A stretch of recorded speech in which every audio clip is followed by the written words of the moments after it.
Magandang araw sa ating lahat mga kaboksing. At of course, magandang gabi din sa ating mga tagapanood at mga taga-subaybay na kung saan gabi ang kinaroroonan yung lugar o bansa.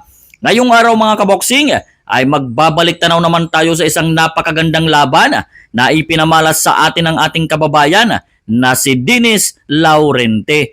At ang bakbakang ito mga kaboksing ay naganap noong November 23, taong 2001. Si Dennis Laurente mga kaboksing ay tubong Magallanes, Agusan del Norte. So shout out po sa lahat ng mga taga Magallanes, Agusan del Norte. Dito sa Hinirang Sports TV, tayo po ay nagpo-post ng mga latest at classic boxing fights tulad nito. So abangan nyo po yan dito sa ating YouTube channel. So sa bakbakang ito mga kaboksing ay dumayo at bumiyahe pa ang ating kababayan na si Dennis Laurente patungong Japan para sagupain ng walang talo at knockout artist na boksingerong Hapon na si Yusuke Otsuka. Medyo pong nakakalula ang record nitong boksingerong Hapon dahil may kabigatan ang mga kamao nito. So mag-aagawan po ang dalawang magaling at matapang na boksingero sa bakanting titulo na OPBF lightweight title. So bago ang laban, ang ating kababayan na si Dennis Laurente ay may impresibong professional boxing record na mayroong 16 na panalo, may 2 talo, may 2 draw at may 10 panalo by way of knockout. Samantala, ang pambato ng bansang Japan na si Yusuke Otsuka ay may undefeated professional boxing record na mayroong 14 na panalo, wala nga itong talo at may 12 panalo by way of knockout. So napakatindi po ng record nitong boksingerong Hapon sa labang may 14 na panalo ay 12 nga ang pinatulog nito. Kaya naman ay inaasahan na nga ng Japanese boxing fans na gagawing pataba lang ng boxing record ng kanilang kababayan na si Yusuke Otsuka, ang Pinoy na si Dennis Laurente. At ang bakbakang ito mga kaboksing ay 12 rounds bout para nga sa bakanting OPBF lightweight title. Okay mga kaboksing, panoorin natin ang highlights ng laban. So magandang gabi sa ating lahat mga kaboksing. Tayo po ay magbabalik tanaw sa labang Dennis Laurente kontra kay undefeated Japanese boxer na si Yusuke Otsuka. Round 1 tayo mga kaboksing.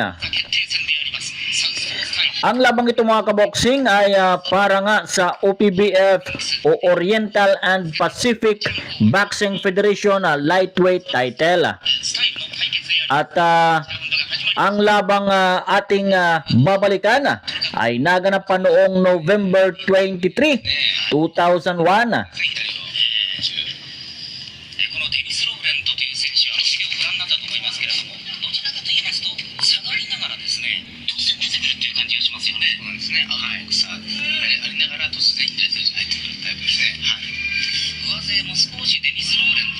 So parehas pong ang tangkad ng dalawang boksingero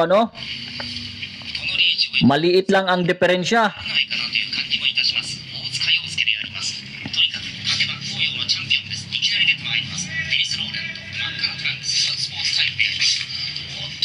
Good left coming from Dennis Laurente.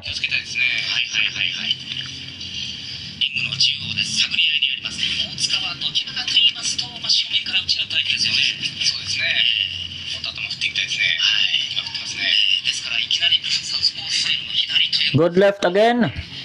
Good 1-2 combinations galing sa ating kababayan.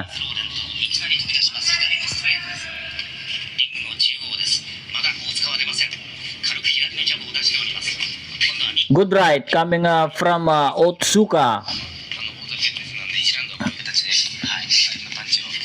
Ayun, ang ganda ng suntok ni Laurente. Tumama po ang kanyang kanang kamao sa katawan at sa mukha nitong Japanese boxer na si Otsuka.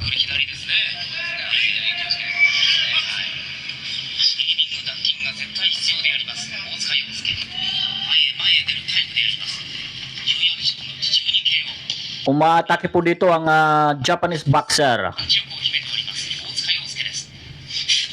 Yun. Good one to combination sa katawan mula sa ating kababayan. Tumama ulit ang jab. Yun, tumama po yung counter right ng Japanese boxer na si Otsuka. So parehas in terms of haba ng kamay, ay parehas din po, mahaba ang kamay. Good left coming from Dennis Laurente. Again, good left again para sa ating kababayan. So ang maganda kay Laurente ay magalaw po siya sa round 1 sa round na ito. Good round po para sa ating kababayan na si Dennis Laurente.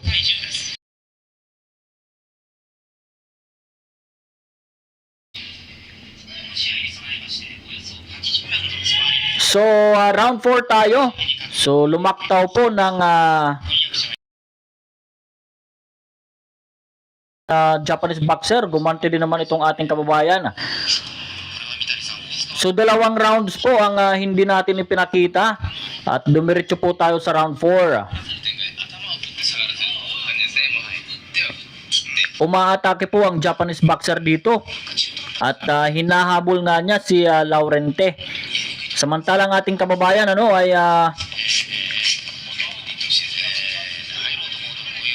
umaatake din naman siya pero umaalis siya, nagbabackpedal siya. Yun, good to the body. Ito sumasabay na sa katawan.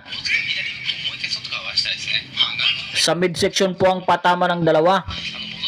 Good to the body again by Laurente. May ganti naman din doon ang Japanese boxer.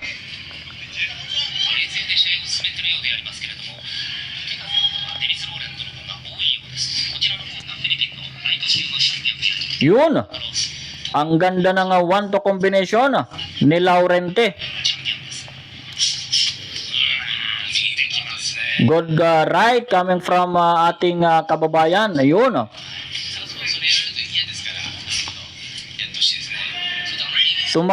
Tumatama po dito ng maganda itong si Dennis Laurente. Ang ganda ng jab niya. At masipag po magbato ng kanyang mga kamao. So hindi po binibigyan ng respeto dito ni Laurente itong kanyang knockout artist at undefeated na kalaban. Talagang gumaganti po siya. Actually, sa round na ito ay mukhang siya po ang umaatake. Yun, ang lalakas nun. Hindi lang tumama. Good, yun. Mukhang dumugo na po ang kilay. Kung hindi po ako nagkakamali, mukhang may, ayun. Left na kilay nitong Japanese boxer ay I think mga suntok po ang tumama. Sunod-sunod po yun. So ganun po kalakas ang ating kababayan, putok po ang kilay nitong Hapon. Well, again, nagpapaulan po dito ang ating kababayan ng mga powerful left and right punches. Ayun! Tumba po itong si Otsuka. Tinamaan po ito ng left. I think left. Ayun, kombinasyon. Ayun. Left straight po. So, nag-left hook muna siya bago bitawan ni Laurente ang kanyang malakas na left straight. So, isinuntok muna niya, binitawan niya muna yung kanyang kanan bago bitawan para i-follow up ang kanyang left punch. Bagsak po sa round 4 itong si Otsuka.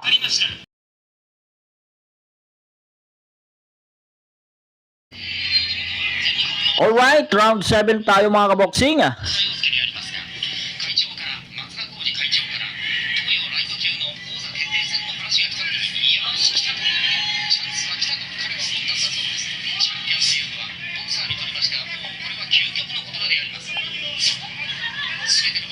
So ang labang ito mga kaboksing ay more than 20 years na po. I think mga 24 years ago na po ito. So November 23, 2001 po ito naganap sa bansang Japan. At bago ang labang itong mga kaboksing ay tumalo na po itong si Yusuke Otsuka ng dalawang Pinoy boxer Ang pinakauna dito ay ang kanyang pinakaunang biniktimang Pinoy ay si Chofilo Tunyakawa na tinalo niya noong 1999. Siguro ay kamag-anak ito ni dating boxing world champion na si Malcolm Tunyakawa. So ito, tumatama po sa round na ito itong Hapon. Mukhang napatras po dito doon ang ating kababayan. So ang pangalawang tinalong Pinoy nitong si Yusuke Otsuka ay si Pinoy boxer Nonoy Gonzales na tinalo naman niya noong taong 2000. So tumitindi po ang bakbakan dito sa round 7 mga kaboksing.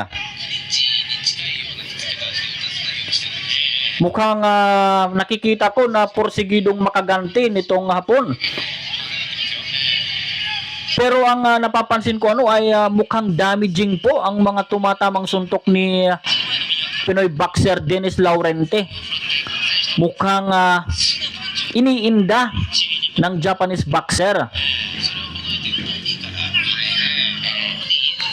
Good job coming from Otsuka.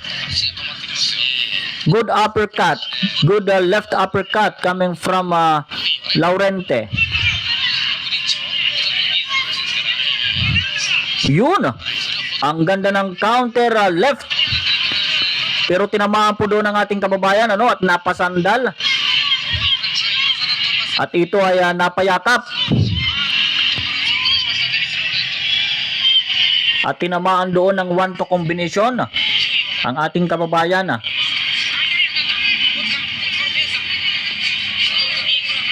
So sa round na ito ay kitang-kita natin ang pagka-agresibo nitong Japanese boxer. Good round for both fighters.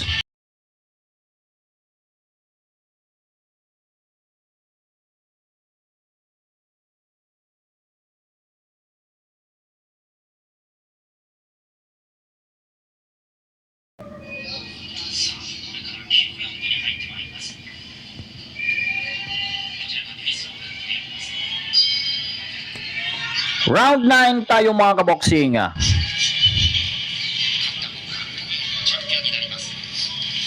So sa unang bahagi ng round 9 ay agad pong sumusugod itong Japanese boxer. Pero ang ganda po ng patamang kombinasyon ng ating kababayan. Again, tumama po ang left punch nitong si Dennis Laurente. Pero ayaw pong umatras itong si Otsuka. Good exchange. Ayun. Good job coming from the Japanese boxer. Good to the body by Dennis Laurente.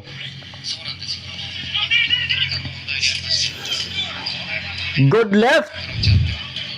Ang bilis po ng suntok ni Laurente Ayun.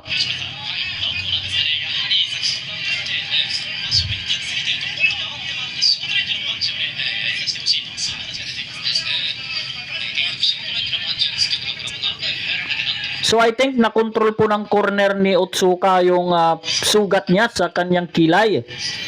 Ang lalakas po ng suntok na binitawan doon ng ating kababayan pero hindi po tumama. Good job coming from Laurente. Uy, tumama po doon ang Hapon. Palitan po sila dito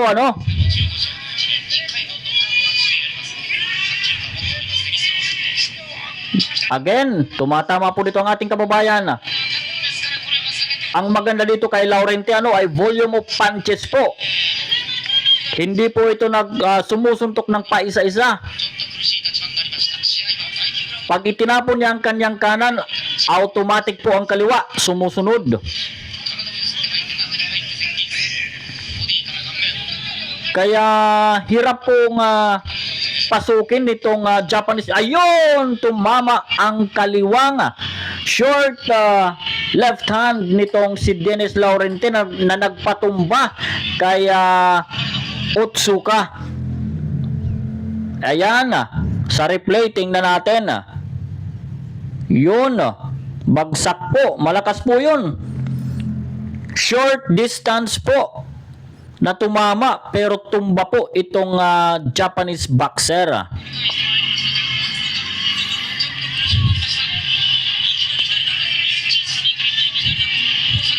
Ayun. Kitang-kita sa mukha ng Hapon na nasasaktan talaga siya sa mga suntok nitong ating kababayan.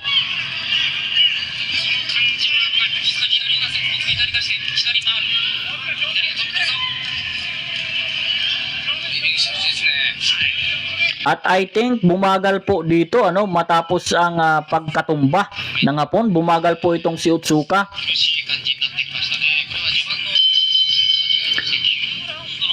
Good round for Dennis Laurente.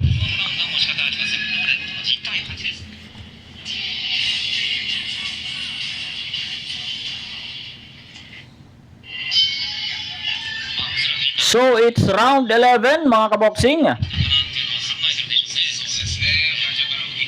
So pinapanood po natin mga kababayan itong mga kaboksing, itong ang ganda na naman ng kombinasyon nitong si Dennis Laurente. Naku po, nasasaktan na po itong Japanese boxer pero sumusugod pa rin. Hindi nagpapahalatang grabe na po ang punishment na kanyang tinatanggap. So nagbabalik tanaw po tayo mga kaboksing sa highlights ng naging laban ni Dennis Laurente at ni Otsuka, isang knockout artist na Japanese boxer, at tumalo na ng 2 Pinoy. Pero ito, hirap niyang pasukin ang depensa nitong si Dennis Laurente. Ito ay dahil sa mabibilis na 1-2 combinations na binibitawan lagi nitong ating kababayan. So hirap pong mag-penetrate ng knockout artist na Japanese boxer. Tumama po doon itong si Otsuka. Pero consistent po ang pagtama ng left and right punches ng ating kababayan sa mukha at sa katawan nitong Hapon. So I think round by round ay kuhang-kuha ni Dennis Laurente ang panalo in every round. At 2 beses nang bumagsak po itong Japanese boxer.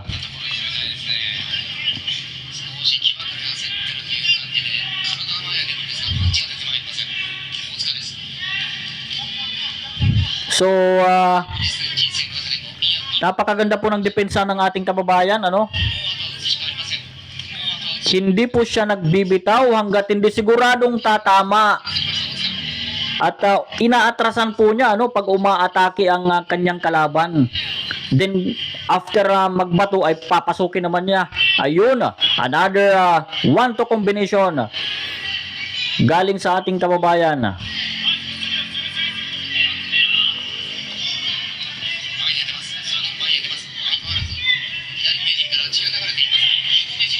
So mukhang wala pong nagagawa itong si Japanese boxer na si Otsuka, Sugod siya ng sugod pero siya po ang tinatamaan.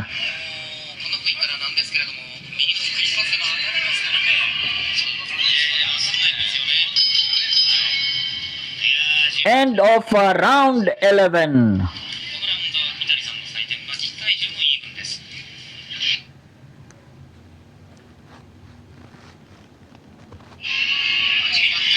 Start of round 12 tayo mga kaboksing, the last and final round.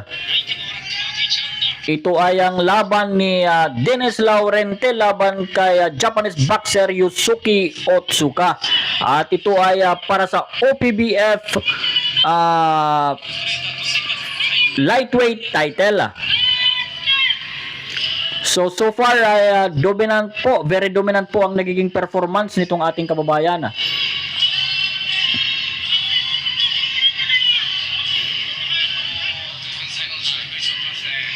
So tingnan nyo umaatras po ang ating kababayan.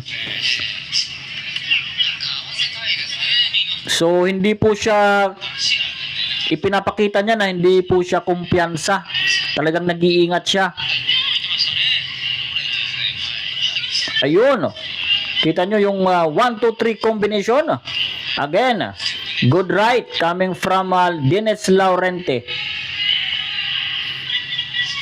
Good left para sa ating kababayan. Hindi na po tumatama itong Japanese boxer.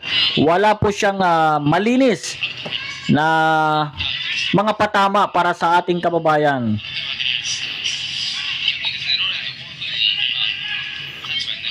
At consistent po ang bitaw ng mga suntok ng ating kababayan. Hindi ko nakikita ang pagkapagod. Napakaganda po ng kanyang kondisyon sa kanyang labang ito. Talagang pinaghandaan niya ang undefeated at knockout artist na kanyang kalaban. Good right and left punches, mukhang nayanig na naman. Another good left coming from Dennis Laurente. Sunod-sunod po na kumakain ng mga kamao itong Japanese boxer na si Otsuka. Again, nayanig na naman at ayun, bagsak po itong knockout artist na pambato ng Japan. Grabe po. At hindi pa, I think, hindi pa ititigil ang laban.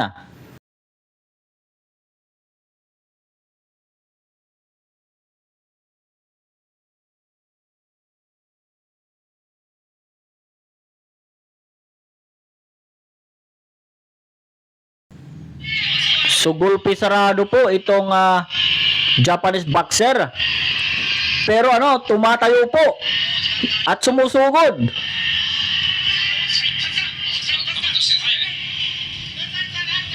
Ayaw talaga niyang isuko ang kanyang tapang.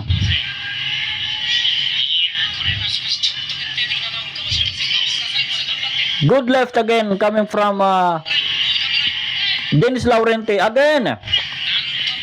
So kahit siguro pumikit ang ating kababayan ay tatama pag bumibitaw. Tapos na po ang laban.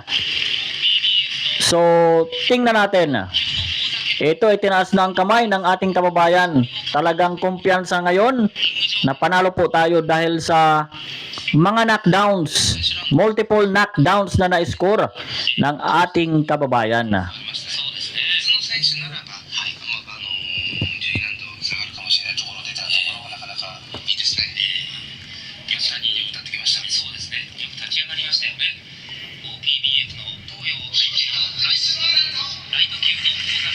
So ayun, panalo po ang ating kababayan. Unanimous decision. So ayun mga kaboksing, nakita natin kung paano pinabagsak ni Dennis Laurente ng makailang beses ang undefeated at knockout artist na Hapon na si Yusuke Otsuka. Sumukha nga, nabigla itong si Yusuke Otsuka at di niya inakala na ganun kagaling at kalakas ang magkabilang kamao ng Pinoy na si Dennis Laurente, lalo na ang kaliwang kamao nito. So nahirapan itong si Yusuke Otsuka na patamaan ang kanyang kalabang Pinoy dahil sa napakagandang depensa at galawan nito. Kaya hindi naging easy target para sa walang talong Hapon ang Pinoy na si Dennis Laurente. Madali ding nakuha ni Laurente ang tamang tempo ng laban at agad na napasok ang depensa ng undefeated na Hapon. So matapos ang laban ay bakas po sa mukha ni Yusuke Otsuka ang frustration na natalo siya sa unang pagkakataon at pinabagsak pa siya ng 3 beses at hindi niya inaakala nga mas mabagsik pala sa kanya ang dayuhang Pinoy na si Dennis Laurente. Sa lakas at tindi ng mga sinalong suntok ni Yusuke Otsuka ay nabasag ni Laurenti ang magkabilang kilay ng hapon. Sa pagkapanalo ni Dennis Laurenti mga kaboksing ay napanalunan at nakuha niya ang titulong OPBF Lightweight title. Para sa mga classic fight at latest boxing updates, mag-subscribe lang po kayo sa ating YouTube channel. Maraming salamat po mga kaboksing.